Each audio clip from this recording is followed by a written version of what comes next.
আত্মীয়তার সম্পর্ক ছিন্নকারী জান্নাতে প্রবেশ করতে পারবে না। এখানে কাদেরকে আত্মীয় বলা হয়েছে, আত্মীয় লিস্টে কারা আছেন দয়া করে জানালে উপকৃত হতাম। খুব দরকারি একটা প্রশ্ন। আত্মীয়তার সম্পর্ক রক্ষা করা সুন্নত না মুস্তাহাব? ফরজ। অনেকে জানেন না আত্মীয়তার সম্পর্ক রক্ষা করা কি ভাই? ফরজ। আত্মীয়তার সম্পর্ক ছিন্ন করা কি? হারাম। আত্মীয়তার সম্পর্ক ছিন্ন করা কি? অনেক হারাম আমরা জানি, কিন্তু এই হারামটা আমরা অনেকে জানি না। আত্মীয়র সাথে আপনি চিরতরের সম্পর্ক ছিন্ন করে ফেলছেন, কোনো যোগাযোগ নাই, একদম সম্পর্ক কাট করে ফেলছেন, আপনি হারামে লিপ্ত আছেন। এখন কথা হলো কারা আত্মীয়?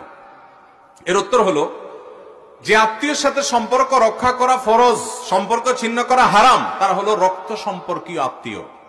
যাদের সাথে আপনার ব্লাডের সম্পর্ক আছে, রক্ত সম্পর্ক আছে, এই আত্মীয়ের মধ্যে এক নম্বরে চলে আসে বাপ এবং সন্তান, মা, বাপ মা এবং সন্তান। কারণ বাপ মার সাথে সন্তানের সম্পর্ক একেবারে সরাসরি রক্তের। এরপরে হলো ভাই বোন, তারপরে ভাতিজা ভাতিজি, তারপরে চাচা ফুফু, দাদা দাদি, এরা সব রক্ত সম্পর্কীয়। তারপরে মায়ের দিককার মা, খালা, মামু, তারাও মায়ের দিক